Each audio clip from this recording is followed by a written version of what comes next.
Good afternoon, everybody. This is Jeff J. Brown, China Rising Radio Sinoland in Shenzhen, just south of the Tropic of Cancer, and 7 hours to the west of here in Portugal.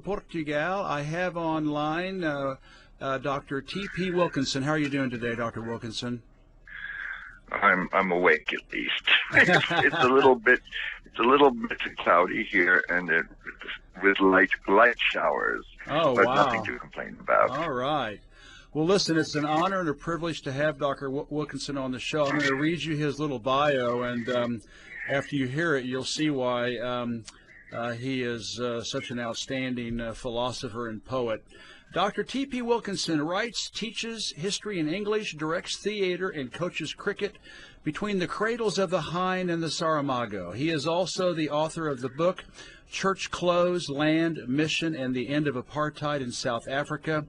Many of his works since 2015 have been posted at Dissident Voice, where he also contributes a poem every Sunday since then. Prior to that, pieces were posted at Global Research, Black Agenda Report, and at Counterpunch. And recently, the Greenville Post has been publishing your stuff, and that's how I found out about you, so it's a real honor. He lived in Berlin starting on the weekend when the German Democratic Republic border was opened, and hence spent 11 years watching the West dismantle the East. That is a very apropos statement. Shortly thereafter, he was in South Africa immediately following Mandela's release when the joint NP-ANC purge of domestic anti-apartheid groups began. He was studying the land issue, and for that he wrote his doctoral thesis, later published as the aforementioned book Church Close. He undertook his MA research during the first months of Brazil's official transition to civilian rule in 1986. Dr. Wilkinson has impeccable timing. He also spent 2 years as a freelance writer at the United Nations headquarters in New York City, 1984 to 85, and he was formally educated in New York, South Carolina, and Bremen, Germany, and he is currently semi-retired and a member of CIT-CEM Research Institution at the University of Porto. So welcome on the show, Dr. Wilkinson. It's a real pleasure. Dr. Wilkinson, you've got quite a fabulous resume and life history, and thank you for being on the show. Welcome. Thank you. Okay. Please tell us about your arc of awareness about Western Empire and its racism, capitalism, and war. Was it a slow-burning fuse, or did you have a sudden epiphany? Well, I didn't have a sudden epiphany. I'm a slow person. In fact, I never really thought too much about this in those terms. It's the kind of development I think is just sort of logical and accumulative when you take things seriously that people tell you. And I always, tended to believe what people told me until I found out that what they said didn't coincide with what I actually saw or experienced. And this is something that I constantly fight with people about, is that their writing and speech are action in themselves, but there's a difference between verbal behavior and the real world. Yeah. I wrote you some of these answers, but one of the things that keeps going through my head is that for years I've been studying things related to the Roman Catholic Church or to Christianity, and people will always tell you what the church stands for. And I said, well, that's really not important what it stands for. What's really important is what it does. Mm-hmm. And for over 1,000 years, the church has done things which are not good, to put it mildly. So after 1,000 years, people should notice that there's a very big difference between what it says it's doing and what it actually does. And in real life, real time, I think people should pay more attention to what actually happens and not what people say it happened. Yeah. And this just shows in all of the discussions and all of the, whether it's journalistic, historical literature or whatever, how people have been think that they're literate because they believe what they're told and what they read, but not what they see, not what actually happens to them. And that this is a really important thing to notice, that if somebody's beating you over the head and says, I love you, while they're doing it, something's not right. Unless you like being beaten. Some people like that. And that was all it was. It was just basically saying, the things that I am told do not coincide with what I see, and I prefer to believe what I see and make my own opinion or shape my own explanation for what actually is going on. Cognitive dissonance, and and I think also we have an amazing capacity to compartmentalize unpleasant things in order to survive and keep jobs and. Well, we have to do that. I mean, animals do things like, we are basically a kind of animal. Not a very useful one, but we're a kind of animal. We tend to forget that we are biological entities, and we have all of those restrictions. And these institutions that we create distract us often from actual physical and physiological necessities. And people start, I can give you, a really crazy idea, but one of the most, anybody who can remember the 60s can remember the first discussions about airbags in cars. Right? Yeah. And airbags are not a new device. The 60s they were invented, and it's only the 90s, of the last century that people have even thought about that they're just normal. But normal as if they were new, because people don't follow very long what's going on in their own lives. The other thing is that I remember when I was a child being told that if the sun were to go out right now, in 8 minutes, we'd all be icicles. Well, actually, if the sun went out, we probably wouldn't exist at all, because the flame, or the flame out, would probably wipe out the planet immediately. But let's keep it simple. So, the sun goes out in 8 minutes. We're all frozen. So, we're worried about carbon dioxide from cars. Global warming is not a phenomenon of human beings. It's a phenomenon of the sun and the Earth's position in the sun. What is a phenomenon of human beings is polluted air, polluted water, and polluted soil. And nobody's talking about that anymore, not since the 60s. Earth Day, so April we've got 22nd. People running around getting lots of money to tell us not to have a carbon footprint, and nobody's talking about disarmament, which has the biggest carbon footprint in the world. So that's what I mean about thinking about things in a perspective of what really it means to be a human being. You don't have to have a sophisticated imperial viewpoint. You only have to look and say, what's going on outside, and what are people telling me? If you sit and only watch the weather report, and you don't go outside, you don't know if it's raining or not. Well, they get it wrong about half the time. Recently, you wrote an article in the Greenville Post talking about the, quote, snatching, I love that word, the, quote, snatching of Julian Assange from the Ecuadorian embassy in London.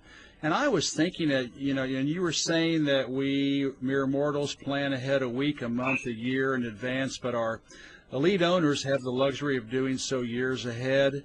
And it is easy to forget that Assange, he's been an imperial prisoner since 2012.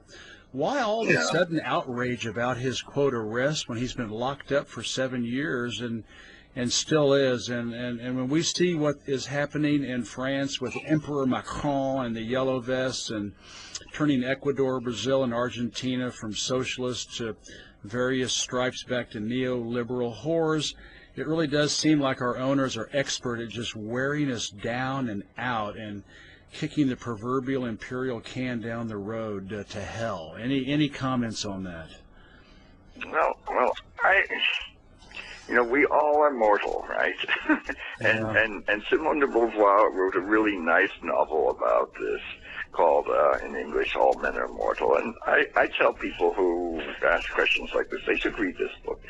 Because it's a really simple story. There's a guy in about the end of the Middle Ages, the early Renaissance, in an Italian city-state, who is, let's say, a minor nobleman, and his city is under siege, and he wants to save it. So, but he doesn't know how. And a guy comes to him and says, "I got this potion here, and it will make you immortal." And the guy says, "Yeah, how do I know it's not poison?" He said, "Well, I'll show you." And he gives it to a mouse that happens to be running across a rat, and he kills the mouse. The mouse lies there, inanimate, and then shortly thereafter gets up and runs away. So the guy says, this nobleman says, "Well, if this works, why don't you take it?" He said, "Well, no, I mean, immortality is something I don't want to mess with." So the guy's really ambitious. He wants to save his city. He's a patriot. So he takes this stuff. Well, the story doesn't start with that. It starts with him lying on a chaiselong in southern France, and some really crazy woman actress asking him why he lies there every single day and does nothing. And then he proceeds to tell her the story of 500 years of his life. Okay. All of his wives have died. All of his girlfriends have died. Everything he made has fallen apart. Nothing has outlived him. Interesting. And there are some different ways to look at that. But my way of looking at it is that we're driven by people whose main concern is that they want to be immortal, and to do that they have to kill everybody else. And this is the only way to live longer, because there is no immortality for individual human beings. Even David Rockefeller, you know, I was so glad my great aunt outlived him by a year or so, you know. But these people want to live longer, and they want to have more, and this is pathological. And that's what drives our society. And I think it drives our society in the West much more than it does in the East, because our religion is based on this idea that immortality and salvation are important instead of living like normal human beings. Yeah. And this is one of the reasons why we never, with all of these political movements, get very far, because in the end what we have is people who still want to be immortal, and they don't want to let people simply live their normal lives. And it doesn't matter what political configuration they belong, they substitute one form of immortality with the other. And I think this is really the common denominator in the West. It's a religion of death. You know, you kill everybody in order to be immortal, and that's the way the economy works. And that's the way everything works. And because nobody talks about the religious basis of our society in a serious, analytical way, it doesn't get very far in terms of political stuff. And that's the sort of summary of how I see it. Almost everything. Well, that's a connection that I have not made, and I'll give it some more thought. You just mentioned pathology and Western pathology, and you wrote an article on global research about psychopathy among American presidents, and you were satirically comparing several of them to elements of the periodic table of elements, and I was thinking about when you were doing that, and Jared Diamond wrote about nomadic tribes in Papua New Guinea, and like everywhere, they have to deal with psychopathic members who try to take over the tribe with intimidation, violence, and terror. In short, the making of a king. And if a community, and Dr. Diamond noticed that if a community kept its numbers below about 200 persons, they could control this, quote, big man, end of quote, this big man problem with discipline, shame, banishment, and if necessary, they would kill the guy. But once tribes got too big, became sedentary, developed specialized labor tasks, and or produced surpluses, these type 1, type A personality types would eventually, inevitably take over. And I remember reading a book about how psychiatrists were interviewing veterans, talk about how 2% of the soldiers come back from battle with no regrets and loved all the blood and the slaughter, while 98% return with psychological scars and inner torment. And the psychologists presume that or think that the first group, the 2%, are the psychopaths who feel no remorse or guilt for their crimes. And so what I wanted to ask you, those 2% psychopaths are there. They always seem to get into powerful decision-making positions, whether they're CEOs or presidents or priests, as you just mentioned, or police officers. In complex societies like our own, how do we deal with all these big men, as Dr. Diamond called them, who end up terrorizing us? What do we do? Well, I mean, Jean-Jacques Rousseau wrote even somewhat earlier about the problem starting with the division of labor. Every division of labor in Western society has involved creating hierarchies which subordinate people who do physical work to people who do what we call, for lack of another term, mental or intellectual work, which I think is better described as manipulating organizations. And organizations are essentially verbal constructs. And what we have are people who are specialized at manipulating language, and people who are specialized at manipulating clubs or guns and other things. So you have these two groups get together. And that's what is the main division of labor in our so-called modern society. But I think that the problem is always going to be there of how to deal with power and what limits power has to be set and in what context power is exercised. I don't think that's a problem that can be solved in any kind of salvific or final way. What I do think, and this is what my experience in school, and both as a pupil and as a student and as a teacher has taught me, is that what we have is, at least in the West and in places where institutionalized schooling plays an important role, a machine for constructing and maintaining this kind of subordination. And it works in a very, very simple way, that if you take a standard class of, let's say, 30 children, and you start from the premise there's sort of a foreman in the form of a teacher who is like a prison warden, because this is a coercive institution. Children don't get to choose to go to school. They're sent to school, and they have to do things there which they're told. And they don't have any way of settling disputes that arise by themselves, partly because they don't know how, and partly because the order around them determines it. So you have in maybe a kind of bell curve of people who are basically not really, so young people who are basically don't have any experience. They don't really know what's going on. They're in this strange space. There's somebody who sort of has absolute dictatorial authority, and there are other children who are in this space, and they've already got a feeling for how to advance their own interests.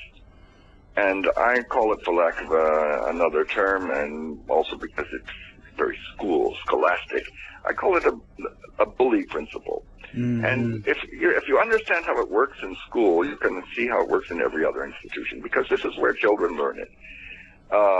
The bulk of children are just sort of passive, active. They're there and they're watching what's going on, and they're not doing anything particular.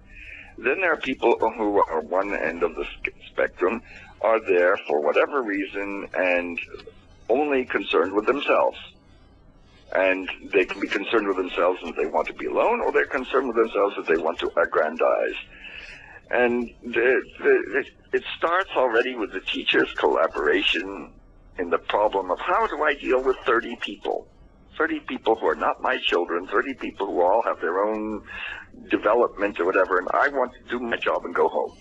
So I want to be efficient in controlling these 30 people, so I look for children who help me do it.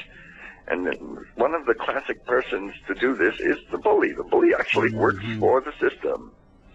The bully is someone the teacher knows is there and uses consciously or unconsciously to control the class.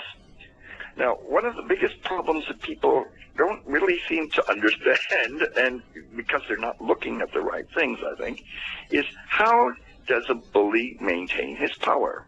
Well, this is the same way that supposed democracy maintains its power. Namely, since most people don't really have a viewpoint yet, and in our society, no one wants to, the ultimate rule is no one wants to be the loser. People who have no opinion are waiting to see who the winner is. And the bully is his strategy, or her strategy, is to create the situation in which the side he's on looks like it's going to win. And so all of the people who are afraid of losing will shift to the bully just not to be the losers. Not because they agree or anything, but because the last thing anybody wants to be in a group is the loser. And so you will have a typical situation, and let's move up to let's say a town council or a local election. A lot of people will have no real opinion or knowledge about a particular issue, but they don't want to be telling their friends they voted for the person or the decision that was defeated. So they wait until they see what they think is going to be the majority, and then they vote in that direction. Now, the bully's main job is to create, for his own advantage, the impression of where the majority is going to be, by selectively terrorizing people in the space in which this group is to be on his side. He doesn't need to intimidate everybody. He just needs to selectively, and it's usually spatial in the classroom, a bully will pick people who are in different places in the class so that everyone else looking will say, well, there and there I'm surrounded by people who agree with him. And no one wants to be the one who doesn't agree with the one that everybody else seems to agree with. So there's a spatial illusion already in classroom where the teacher then can get a majority for something by picking somebody. And everyone will say, I don't want to be wrong. So I don't have an opinion, but I don't want to have the wrong opinion. Yeah. So, and this starts very early. So the thing is, there's lack of transparency in the social configuration of a 30 pupil classroom. And that goes on for 12 years in most European and North American school systems. By the time they come out, they've learned how to obey and how to be terrorized successfully. Now, until you change those kinds of structures, you will never get adults who can think on their own, except by accident. And the bullies are going to control the situation. Well, the thing is, if you can't control it, if you can't break it up in a classroom, which is one reason why people love public schools or state schools. And in fact, the British understood this very well. That's why the public schools in Britain, not the state schools, were not about academic activity, but about sports and fagging, about learning how to be different, about learning who's boss. Mm-hmm. You can read the descriptions of Harrow and Eton, know that academics never played an important role in those schools, except to tell people outside that the graduates of these schools were somehow intellectually also better. That never had any role for these schools. Harvard was never there for intellectual expertise. It was to reproduce bullies. And that's what it still does.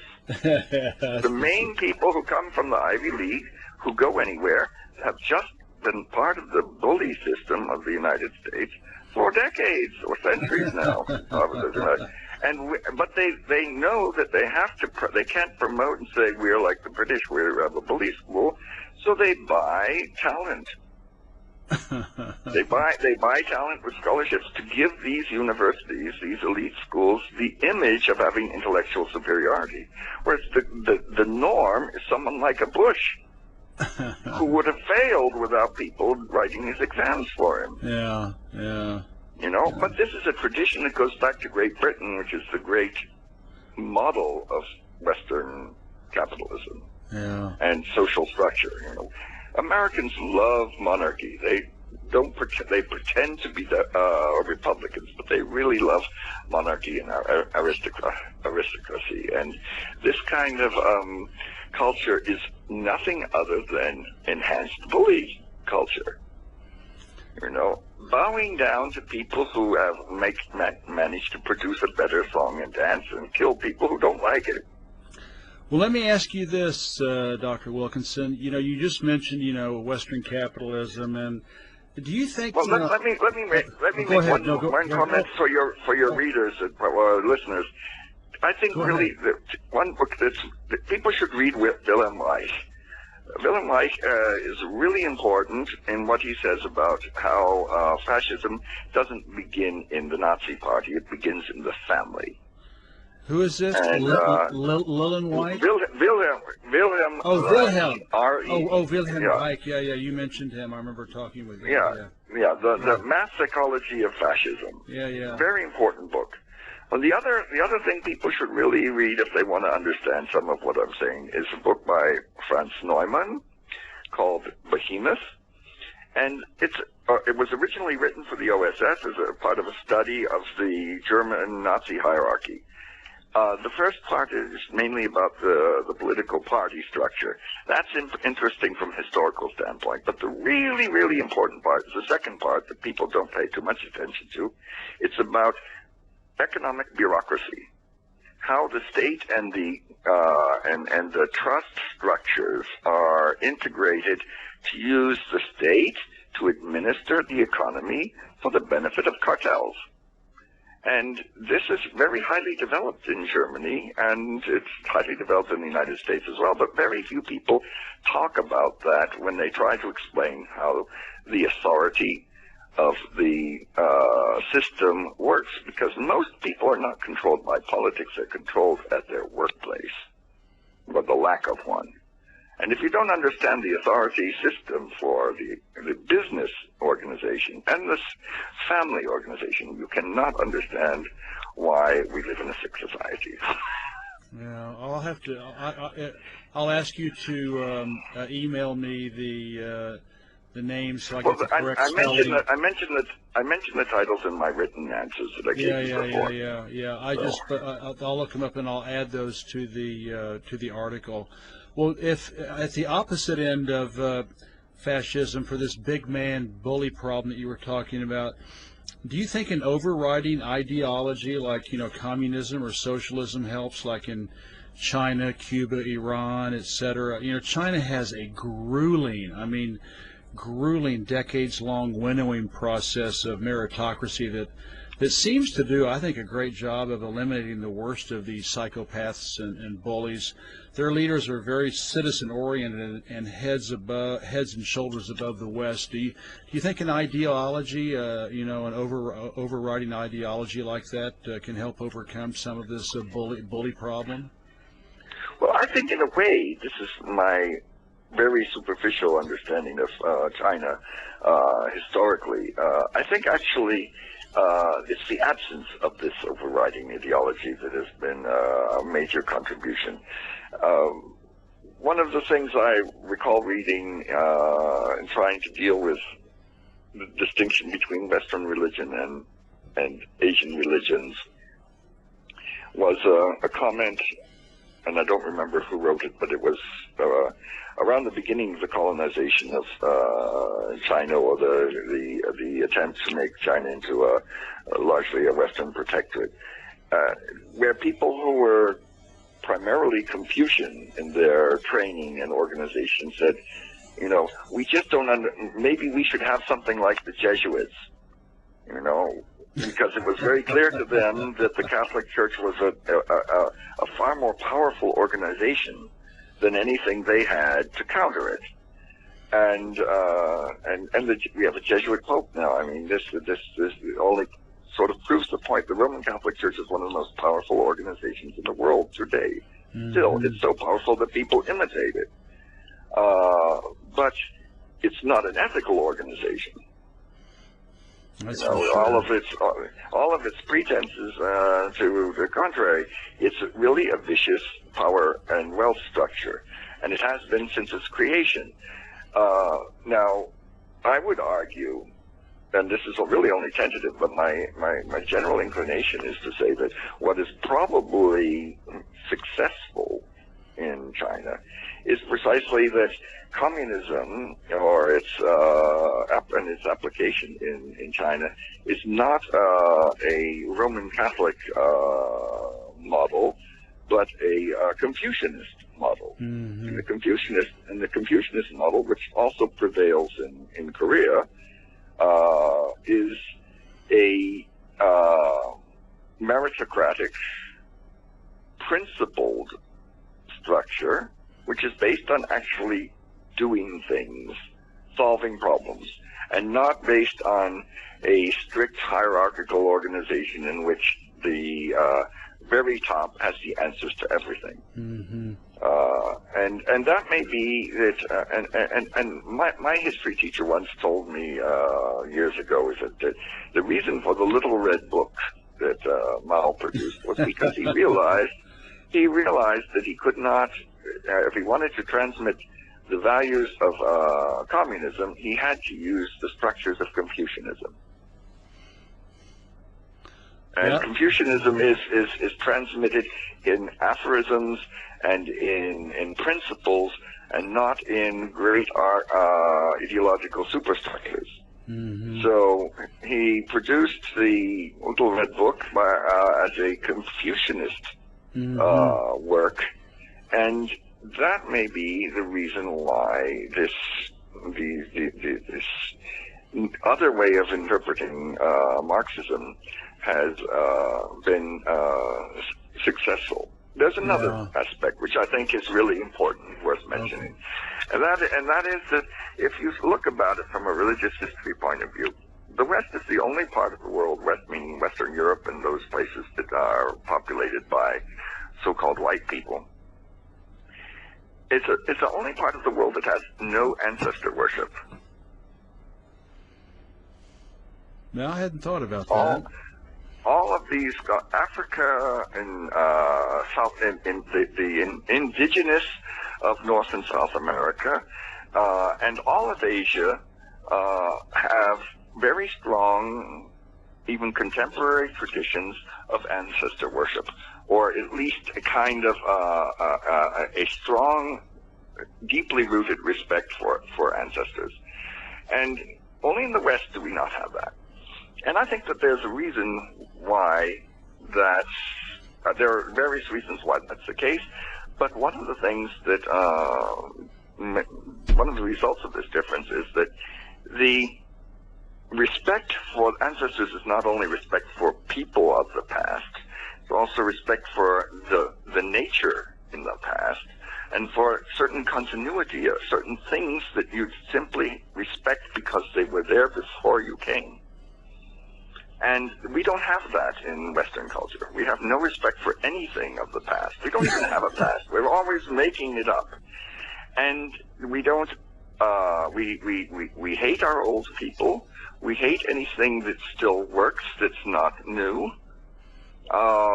We have a deeply rooted antagonism toward anything which is genuinely from the past.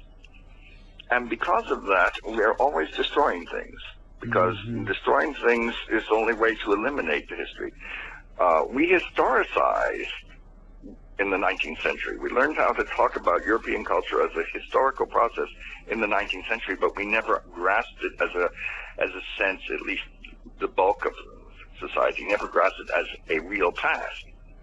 They only grasped it as a way of telling a story.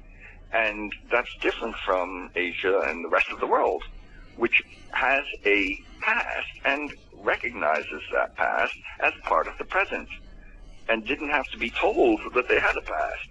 Mm-hmm. Here we can't even remember what happened last week. So when if you take this as a very significant difference, Yeah. then one can see that in a lot of places in the world, the kind of environmental destruction, the kind of elimination of whole cultures and the elimination of whole ways of life simply didn't happen until white people came. And so when we have these idiots from the UN or from whatever kind of NGOs from Europe and North America going around lecturing other people on environmental questions, I just sort of want to vomit, because it's the 500 years of Western contamination that has done almost all the damage. And these people are going to tell the rest of the world, which never managed to destroy as much in thousands of years as the Americans and the Europeans have done in only 500, that they know how to save the planet? I mean, this is absurd. Yeah. And in the capitalist system, which it'll never happen. Well, the capitalist system is nothing more than the extension of the Roman Catholic Church. It's really nothing more than capitalism and Christendom are the same thing. They just have different emphasis, but it's basically the same ideology. It's the same corporate structure. It's the same focus on salvation. Profit is just another word for salvation. And a basic hatred of everyday life. The people who run the people who run the economy in Europe and North America and South America, they're all basically the same. These people have absolutely no respect for life whatsoever, because they all see profit really as immortality.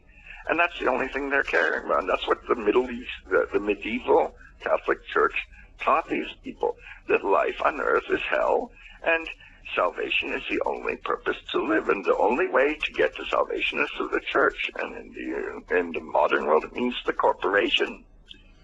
You know, IBM and General Motors and Goldman Sachs and all of these institutions are the only way to get to profit, and therefore the only way to get to salvation, and nothing else counts.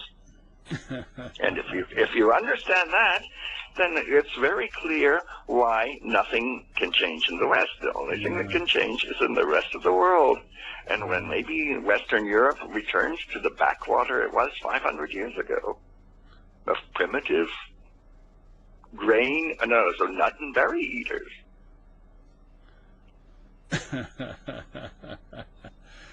Well, listen, you commented on China, and you wrote a poem which I read about China in your weekly poetry column on Dissident Voice. And please share with us, you talked about it just a little bit, but your current thoughts about this amazing country, and especially looking back at the West's horrific genocide perpetrated here, starting with in 1839 with the Opium Wars. And I loved in my interview with James Bradley, he called Queen Elizabeth and the United Kingdom, along with the United States, the biggest drug dealer and narco states, respectively, in human history. Any comments about that?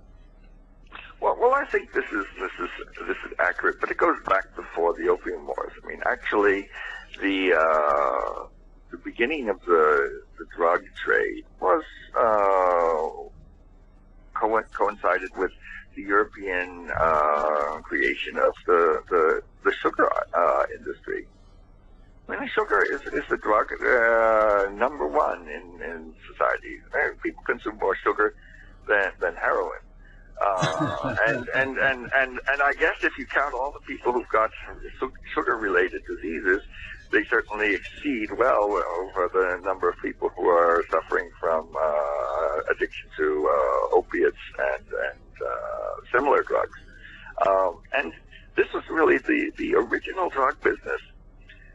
And if you look at the most notorious aspect of the sugar industry in the West is that it was entirely profitable because of slave labor. Yeah, of course. And these two things are together with us today.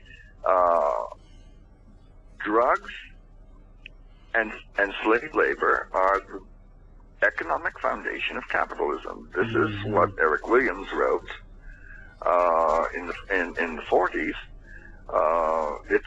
It goes even further than what Marx talks about. Although Marx had the right systemic analysis, he didn't address really the problem of Western economic development in its foundation. You know, he talked about the enclosures and what's happened when with the secularization of church property, but he didn't talk about the role of the drug industry, basically, in the sugar colonies, and slavery as the free wealth after all the gold had been taken out of Latin America, the free wealth that allowed Europe to become super rich compared to the rest of the world.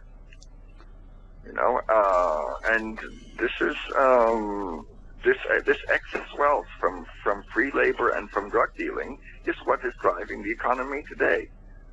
The United States does not fight wars for anything except to protect the drug business, the weapons business, and the oil business. Mm-hmm. And these are all dollar businesses. And without these businesses, there's no need for a U.S. dollar anywhere. Mm-hmm. That's for sure. And so, you know, the drug business goes back to after they exhausted the gold and silver in Peru and Mexico and South America, they went to basically to sugar and tobacco to a lesser extent. But sugar is here because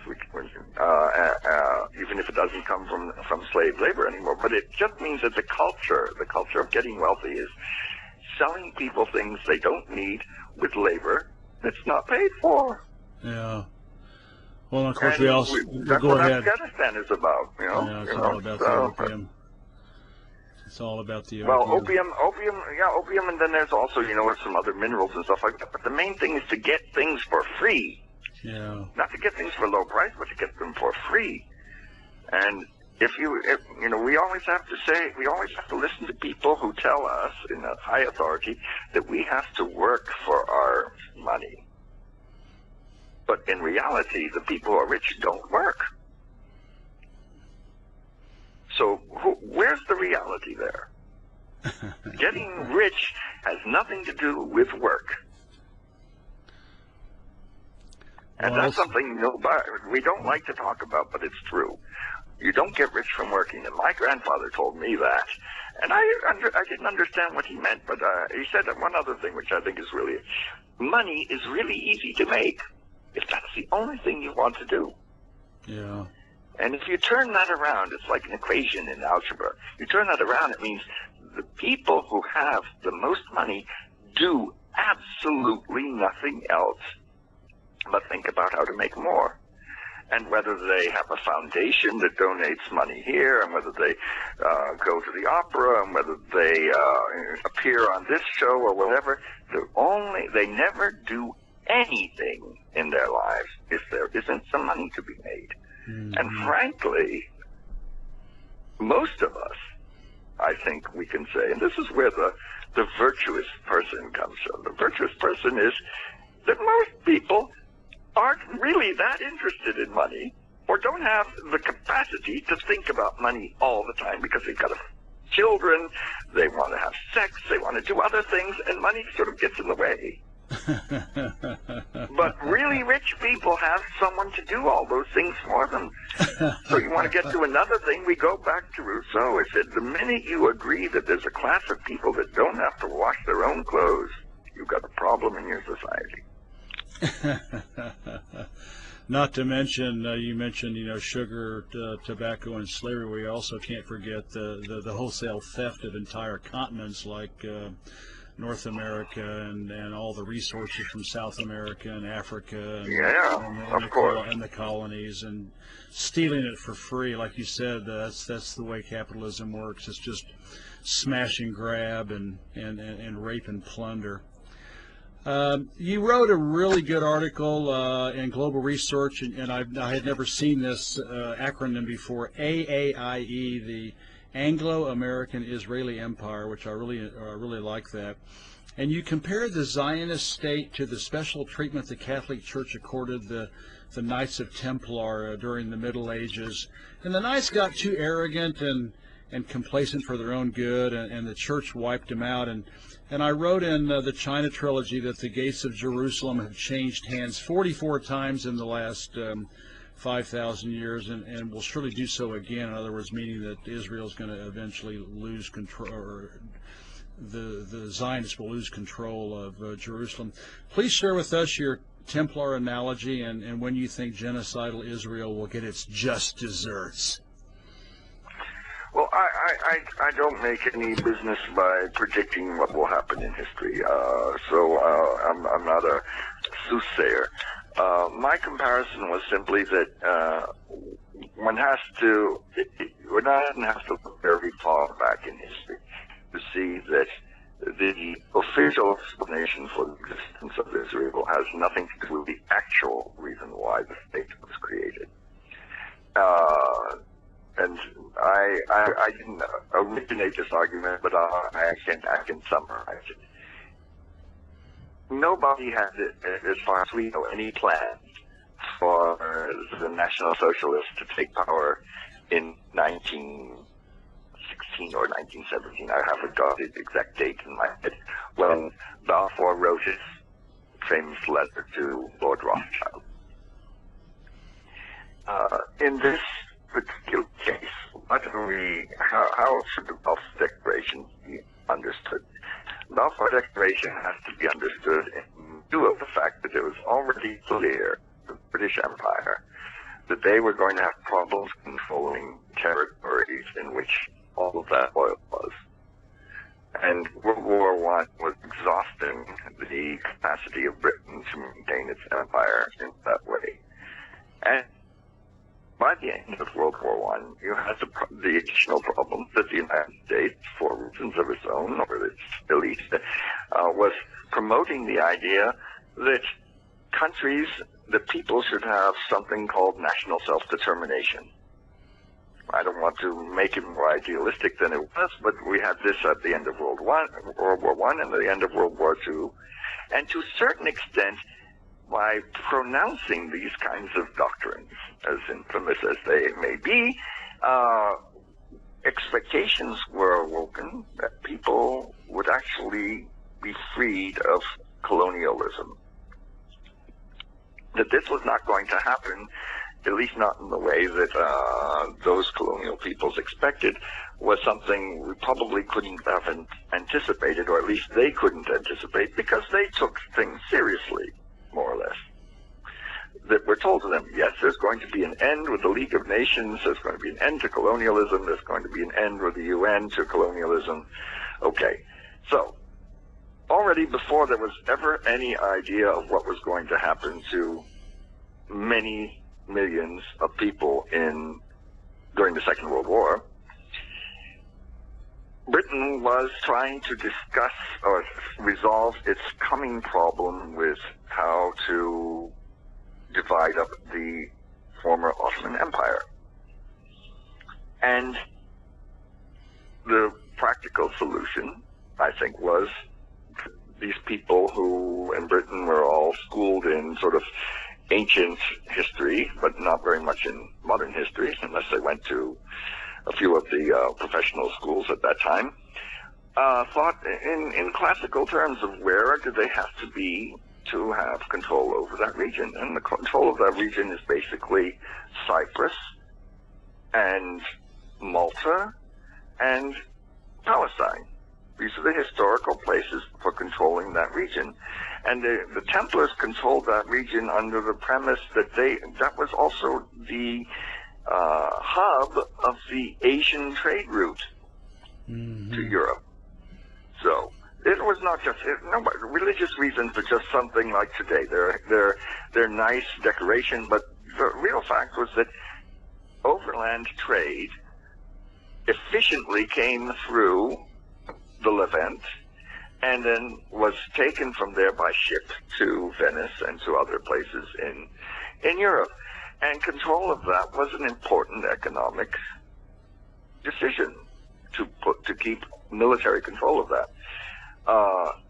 Military control also because the Roman Catholic Church is always militarily in competition with Orthodoxy, meaning the Eastern Church, part of which is Russian, and well, until the establishment of the Islamic control of Constantinople, basically Byzantium was the Eastern Church. And if you don't know the history of the division between Rome and Byzantium, you can't place the historical military struggle between Rome and Eastern Europe, meaning also the whole area that was the Ottoman Reich, so empire.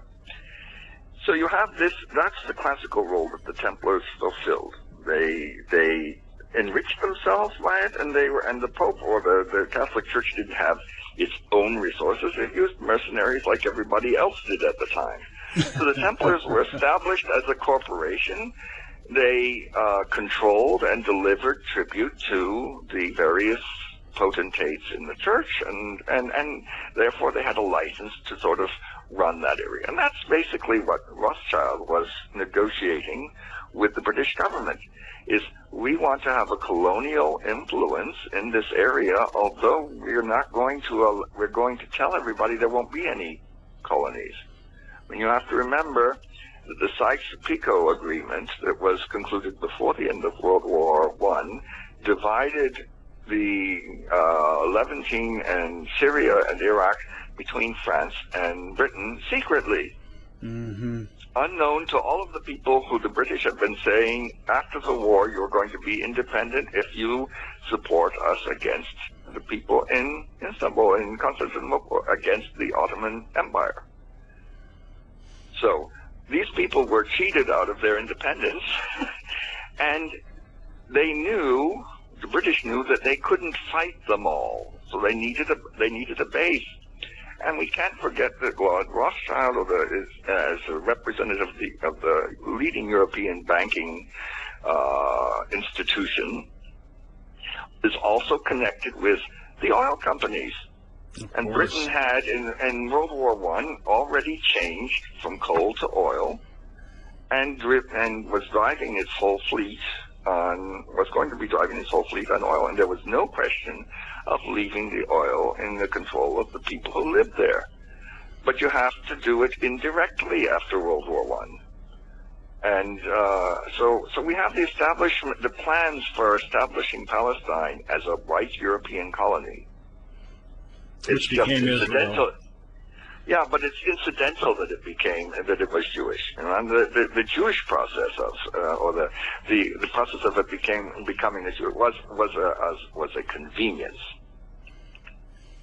It was an economic convenience because you had essentially just another European colony. David Ben-Gurion, the first president of Israel, wasn't even connected to Europe. He was a civil servant in Turkey. We had these were colonial officials who came and took over the government of a colony. Now it became an independent colony, an independent country, the same way South Africa did. And that's why these two countries are so ideologically connected. South Africa and Israel established their national independence from Britain basically in the same way with the same ideology. But the principle is this is white supremacy in regions that had to officially become decolonized. But but needed to be kept under control by the. You couldn't advocate colonization by white people anymore after 1914. And after 1945, absolutely not. So you had to have another reason for doing this. But the reason is that Israel was not settled by Jews living in Palestine. It was created by Europeans who moved there. And it was created as a colony at a point when colonies officially were not supposed to be created. Because the UN Charter said we're not going to have any more colonies. They created a trusteeship council, which there was going to be an end to all self-governing territories. Everybody was going to have a right to be independent, but not Palestine, because it was already independent in hands of white people. So this was already a problem and recognized as a problem up until about the 6-Day War. And Nasser actually put this problem in a diplomatic way, but he said, exactly what the point is, that everybody saw this as European colonialism, and not as a question of protecting Jews. Now, that's why we have the ideological problem that they then, and Norman Finkelstein goes into great detail about this, manufactured a history of the Second World War to justify the colonization of Palestine. And this is still very popular propaganda. It gets shown in Germany every time anybody says anything against Israel. The television is done full with Holocaust films mainly from the United States. So it's a very effective machine, and Finkelstein describes how this machine deliberately was put in place to cover the obvious colonization and colonial policies of the Europeans in Palestine and the successor state, which is in a sense nothing more than a very compact form of the national state that the white South Africans tried to maintain. And so we come to your question. If you take that as sort of the historical background, the problem is not Israel per se. The problem is, when are we going to resolve the problem of Europeans dominating other, let's say, non-white people? Yeah, what I call dark-skinned people. The issue. Yeah. Yeah, that's really the issue, because if you look at the actual conflict, maybe you can remember some decades ago, there was a plane load or a boat load of Ethiopian Jews, and they were all black. Mm-hmm. And Israel didn't want to admit them as citizens of Israel, although the Constitution of Israel says that all Jews have a residual right to citizenship in Israel. They refused to admit these people, although they were all Jewish. And it was very clear why. Anybody who wanted to look at it was clear why, because the Jews' account, and I've got a good friend who lives there who went through this whole process, the Jews' account in Israel are only white Jews. European descent.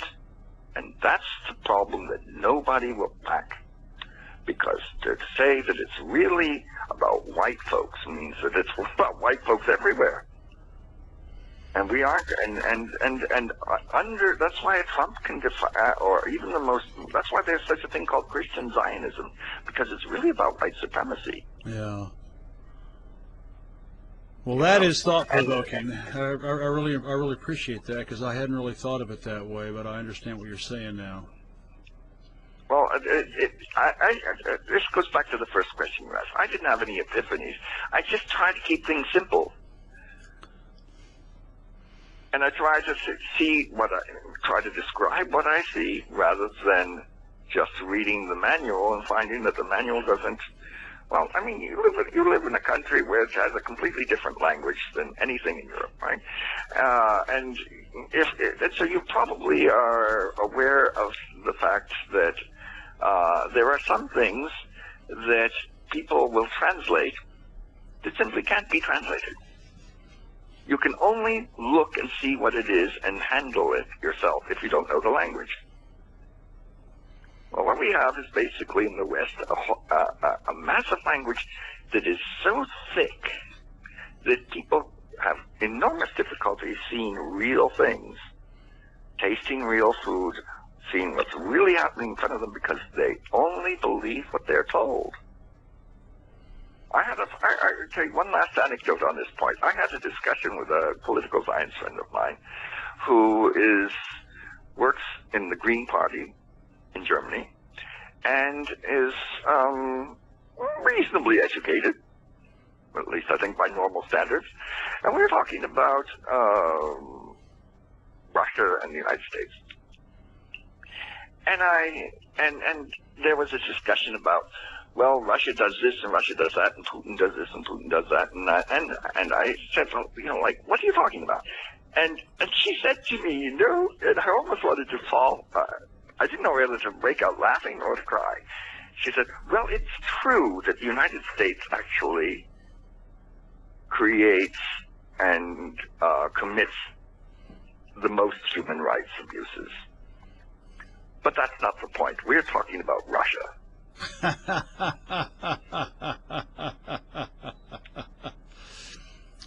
And they're Slav and Orthodox, so they're not really white. Well, I mean, you can explain it in a lot of different ways, but this is a person who actually says to me, she comes from the political class, she's a lower level functionary, but she says, I know essentially that the United States is a criminal organization, but that's not our problem. Our problem is that we have a policy to deal with Russia. Yeah. And this is not an uncommon way in which you will find people who would claim to be in the left, claim to be all sorts of, will actually still argue this. They will get all lathered about something they've heard about Putin, but they won't ask anything about what's really going on there, first of all. And second of all, they will never get anywhere near as lathered at the fact that, let's say, the United States has a far bigger prison population, that 80% of the population is black. That's not a problem for these people. Right? It's not a problem. It's a problem whether or not somebody who's, 20-something can deface the altar of an Orthodox church without being punished. That's a problem for them. That you'd get hung if you did that in the Baptist church in Georgia, nobody needs to discuss. That's not our issue.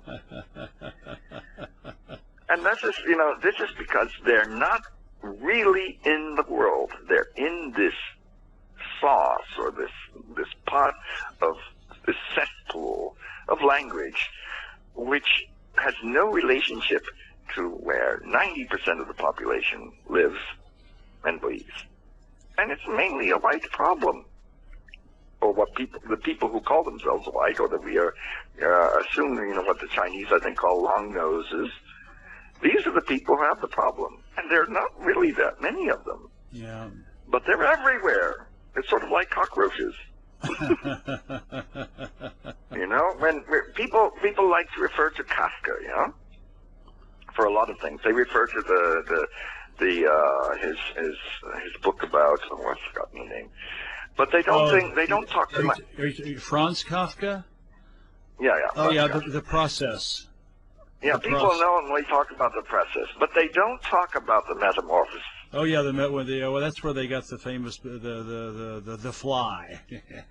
Yeah, but the thing is, they don't really understand what this is. This is white people. This is what European culture does to humanity. It turns people into monsters. This is the message people don't want to understand. That people like Kafka were not writing fantasy stories. They were talking about how people get turned into monsters by Western culture.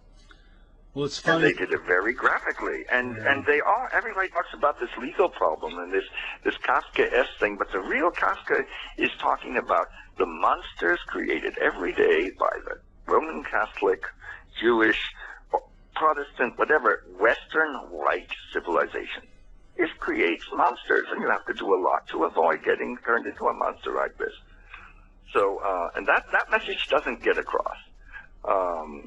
Freud, for instance, the last comment on monsters, Freud was writing about, this is my condition, he was writing about what's the Austro-Hungarian Empire made out of people. You know, the whole problem of psychoanalysis and the whole problem of his last two essays, Moses and Monotheism and Civilization and Its Discontent, is that the empire of Austria-Hungary, the Catholic Empire of Central Europe, created psychopaths institutionally. And this was going to lead to what it did, mass murder on the fields of France and Germany and Italy and Turkey. Not to mention other places, but really, you know, a previously unknown massive destruction was a logical conclusion of the monstrosities produced by this kind of society. And we don't talk about that because we always want to look at the individual. We never put things in context. And the context is the social structures that we have created and in which we live, which are designed to make monsters. And they do very successfully. They go around and kill the rest of the world. It's funny you mention that because I know that after World War II, another psychiatrist, Carl Jung, J-U-N-J, made the comment that Western society was pathological, and I guess that goes in, that fits in with what you just said. Freud wrote about. Well, the Chinese didn't invent the atomic bomb. The Africans didn't. The Indians didn't. Yeah. Who invented it? White people. You look at they invented the machine gun. All of the weapons for mass destruction were invented by a minority of the human population to control the majority. I suspect the West also invented chemical weapons and. Well, the thing is that chemistry. If you look at the real big chemical industry, started in southern Germany, and it started to produce fertilizers and things which were to be substitutes for things they couldn't steal anymore. You know, every major chemical development has been at the cost of agriculture, of real farming, or of natural products. Now, Germany had an incentive to do that to some extent because it wanted to industrialize and compete with Britain. Britain could steal still because it had all these colonies, and Germany didn't have any. Yeah. So Germany had developed a chemical industry to produce oil, everything domestically out of whatever they had there. But the basic principle is that you produce things in mass quantities, first of all, to be able to survive in the market. Right? What happened when the sugar industry became a burden, a liability in the Caribbean? And one of the things that happened was to get away from that structure was that they developed beet sugar. You know, so suddenly all this cane sugar became surplus. Well, yeah. Beet sugar became an industrial product. Yeah. And you have and so all of these people who were previously working, and you can be cynical about it and say, well, once the Caribbean islands became independent and all they had was cane sugar, well, now we've got beet sugar, and beet sugar we can produce here, and we don't need the Caribbean sugar, so we can leave these guys to rot on the vine. And that was sort of, if you looked at the bottom of the article that the review of Gerald Horne's book, and you watched the film Burn, or if you've already I've seen seen Burn. Oh yeah, that was a great movie. There's a point at which Marlon Brando actually says this. He says to his compagnon, that's De La Rosa, that there's beet sugar already, that the cost of sugar is going to be controlled in Europe and not by the producers. And this is something we've completely forgotten about the economic development of the last 40 years, is that after the decolonization, the control of oil, and that meant that all of these non-oil producing colonies had to buy oil in dollars, pushing them into an enormous debt. So the other thing that happened was that there was an attempt, among other things, with things like the Lomé Convention, to introduce producer cartels in agricultural goods mainly, because of all of these countries. Yeah, so, and the idea from the left was that this was to balance the industrial cartels. Of course, it didn't work quite that way, but the idea was at least logical. All of these cartels were crushed if they had anything to do with delivering money back to those countries that had been robbed. So the only ones that survived, the only cartel system that survived was OPEC. And OPEC survived because it was run mainly by criminal elites who were working with the oil companies.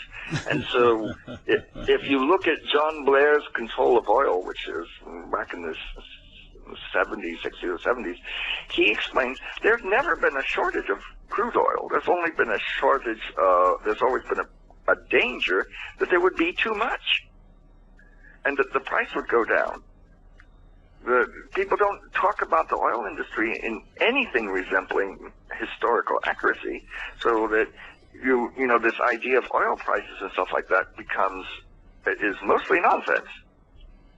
What you read in it, because it doesn't even it's nowhere near the factual basis or the historical basis of how the industry is structured, works, or ownership is even organized. And this was and so people were always talking about, well, OPEC's a cartel run by the Arabs or something like that, which is utter nonsense. But you had this period, right, where people are trying to take what was left of their economies after the colonial masters left and turn it into self-sustaining economies.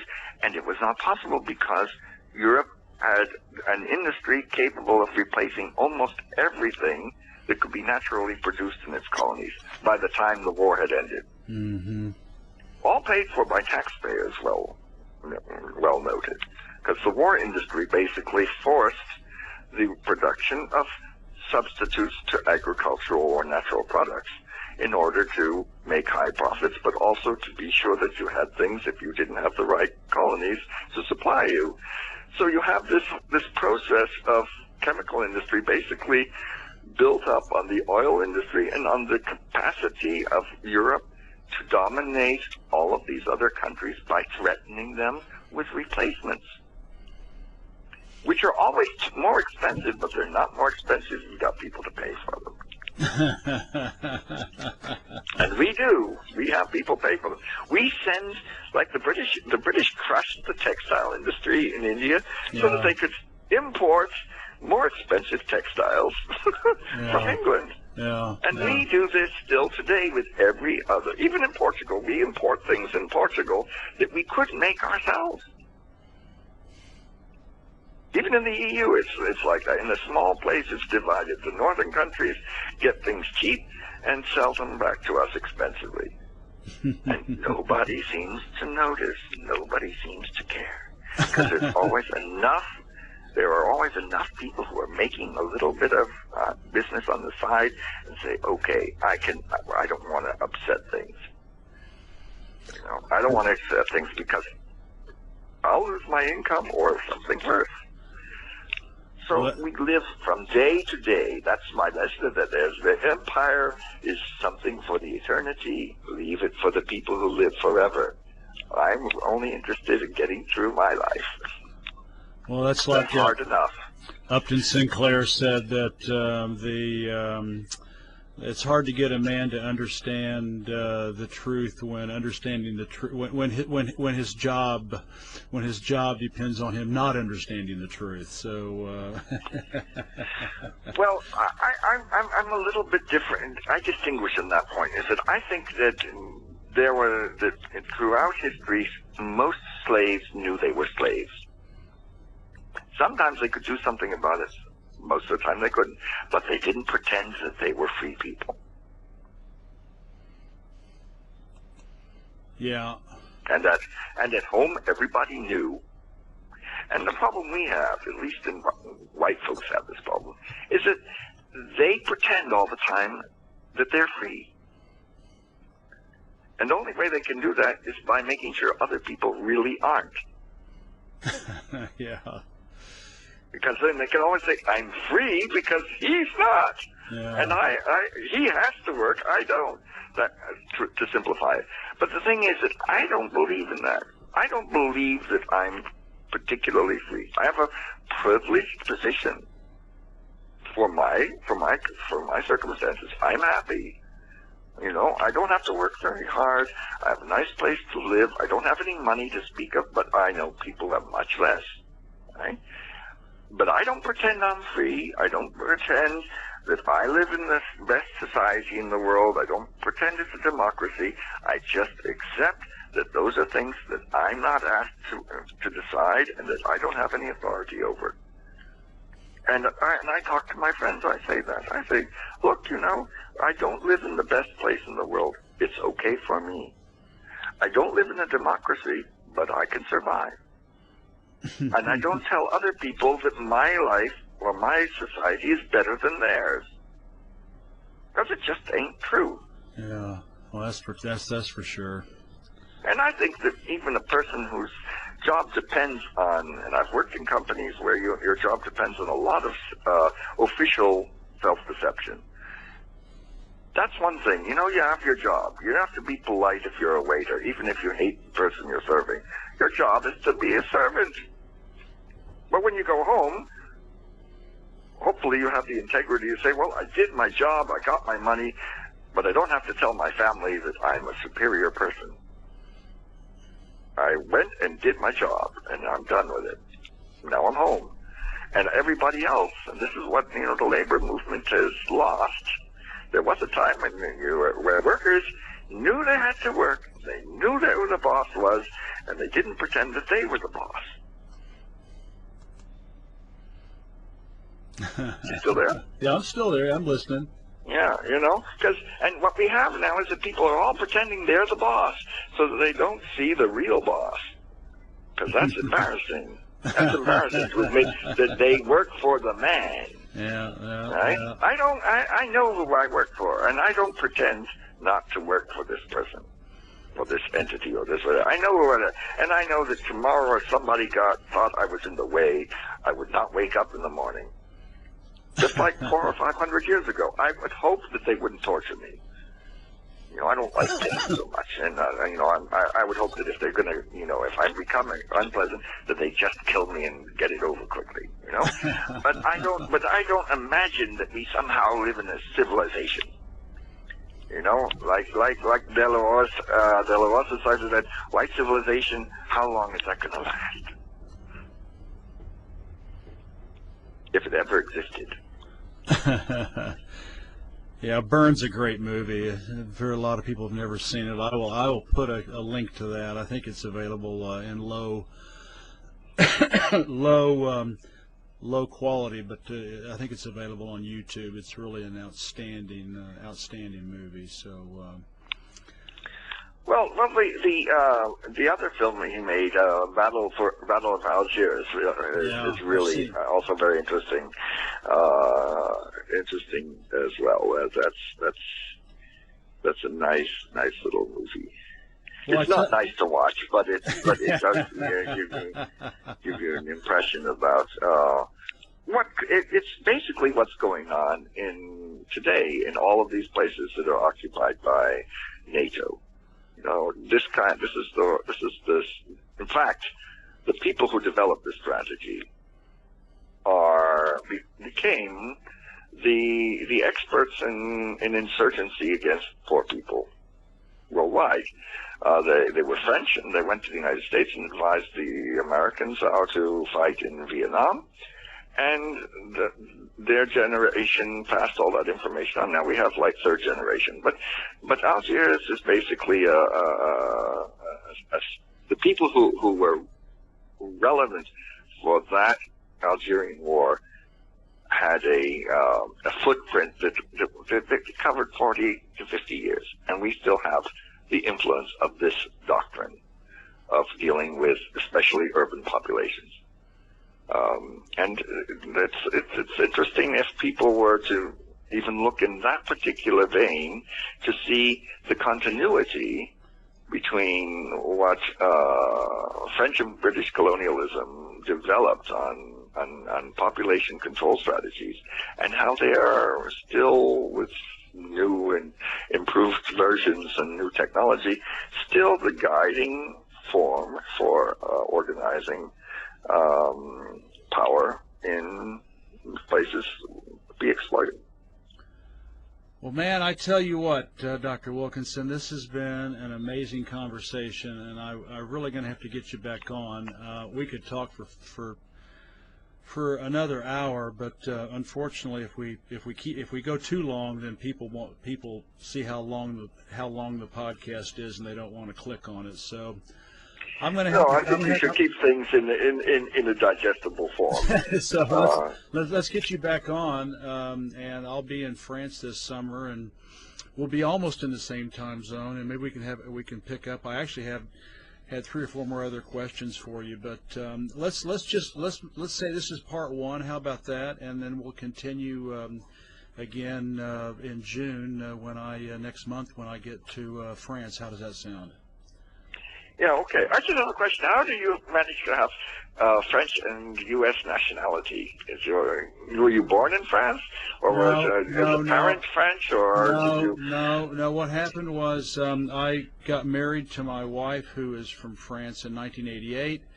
And I didn't even think about it, and it didn't even occur to me. And we were at a function at the at the French embassy in Beijing, and of course I spoke fluent French, and the lady, the diplomat, said, "Oh man, you should apply for French citizenship, etc." And so I did, and I applied in 1990, and I applied, and I went through all so I'm naturalized, and. Based on your marriage, or based on your French? No, well, both. They do like people who can actually speak the language, and although I'm sure people have gotten French citizenship who don't speak as well as I did, but and so I'm naturalized, and of course our 2 daughters have both American and French nationality. They were born in France, and then my wife, we went down to the American embassy and got them American passports before coming back to China. Yeah. So, but we don't have time to go into it. But I definitely, if I had to choose, and I travel on my French passport, and I only use my American passport when I go to the States, but not that France is any better. They're just as genocidal and just as. Yeah. No, but I was just curious because people. One of the most common questions, and then I'll let you go. But one of the most common questions to people that I get is, "Oh, you're German." I said, "Yes." I said, "But you're not really German, are you?" I said, "Oh, yes, I am. I have German citizenship." I said, "Well, were you born in Germany?" I said, "No, I wasn't." I said, "Where were you born?" I said, "I was born in the United States." I said, "Well, then you're American." I said, "No, I'm German." And then this goes back and forth, and they say, "But you have an American passport." And I said, "No, I don't." Well, I do. You were born in the United States, and I said, "You have?" I said, "No." I said, "I don't have both. First of all, I'm not allowed to have both." Well, we're not supposed to, unless you're Israeli. Israelis can have. No, but I mean, there are the general provisions in most countries, or in several countries, is if the country doesn't, if you were born with a nationality and the country does not require you to surrender it, then you don't have to. But Germany, especially because they don't want Turkish and other non-whites to have dual nationality, they say you have to surrender one. Well, the problem, of course, for Turks is that Turkey doesn't recognize the right or doesn't allow a citizen to renounce his nationality. So they had all these people who were born in Germany who couldn't become German citizens, although they never lived in Turkey, because they had no capacity to renounce a citizenship that they were given by virtue of their parents, but they never lived in the country, and so they had to change the law. It was with great resistance that they finally did change it and allowed Turks to, or people of Turkish descent essentially, to become German citizens. But they're without renouncing the citizenship, they can't renounce. Yeah. Now, normally you have to renounce your citizenship in another country. You don't have to do it if you're an EU citizen. If you're British or French and you become a German citizen, you don't have to renounce your French citizenship. But you do have to if you're not from the EU. And since I wanted to become a European citizen, for whatever that's worth, I had to renounce, and I was glad to renounce my U.S. citizenship. I had no emotional attachment to it whatsoever. But I always have to explain that I'm not an American. Because you never have to explain if you were born in, Upper Volta and live in the United States. You don't have to explain that you're an American if you live there. No one says, "Oh, but you're really from Upper Volta." No one says that in the United States. They say, "Oh, you speak English, you live in the United States, you're an American." But if you live anyplace else and you were born in the United States and you speak English, people think you're American, and you can't explain that you're not American. And I said, I haven't been American for most of my life. I just haven't been born there, and I went to school there, and I know some things there. But I'm not an American just because of that. I'm a German. So I'm always curious about these people who have these sort of strange combinations of being in the United States and being from Oklahoma, of all places, Yes, absolutely. Not many Oklahoma French. Yeah, I bet there are. Well, I don't think there are very many Germans from places I grew up. And then people will say, "You've got a name Wilkinson." They first think, "Well, you're English, of course." And then I say, "Well, yes, my family comes from England." And that's also true. That doesn't make it any better. but at least it sort of adds some coherence. But I should say, I'm just a person with a piece of paper, and this piece of paper that I chose to have. And I would always say to people when they'd ask me, "Well, why Germany?" I said, "I want to belong to a club or a country that doesn't make loving the country a national duty." And this is really nice. Nobody expects me to love Germany. Not even people born there. They're always thinking of ways to apologize for Germany. I don't apologize for Germany. I think Germany is no worse than any place else. In fact, they've killed fewer people than the Americans have killed. So in that sense, and the French, and the British and the French. So in that sense, it's actually quite a nice place, a relatively peaceful place.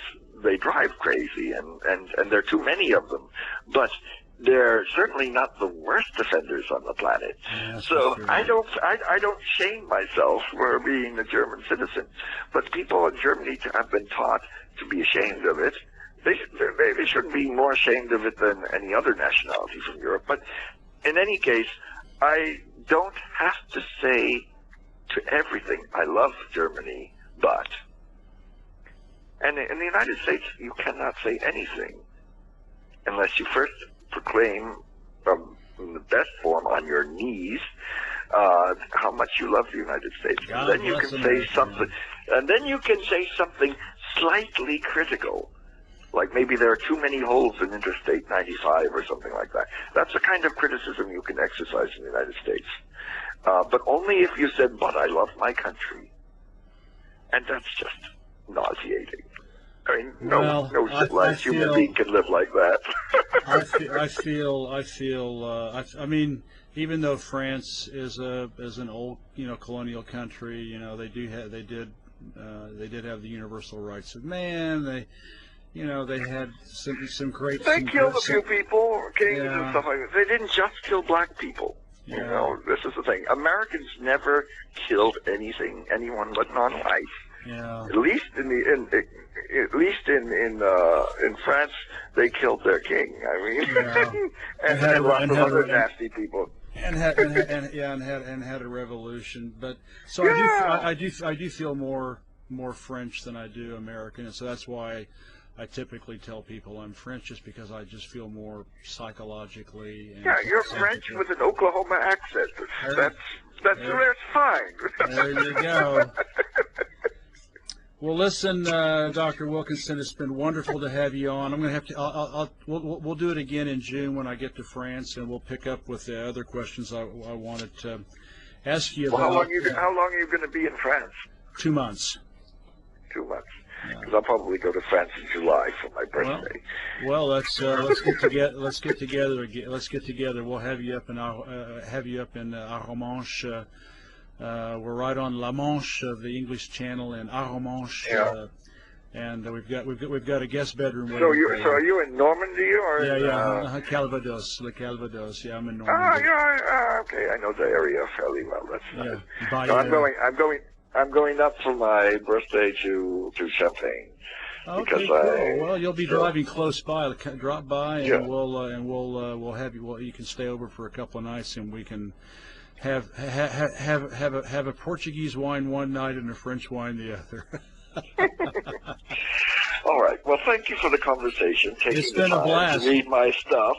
Oh, I love it. You're a terrific writer. You're a great poet, and provocative, and I really loved having you on. And I'm sorry we had some technical difficulties, and you just have to use the Portuguese line. I only have this is probably more modern than my iPhone. So I'll hopefully be able to splice this into something that people can appreciate. So thank you so much. And you send me the link, right? Then I can hear whether. Absolutely. Well, listen, lovely to have you on. Have a wonderful day, and we'll stay in touch. Okay. Bon weekend. Bon weekend. Bye-bye. Well,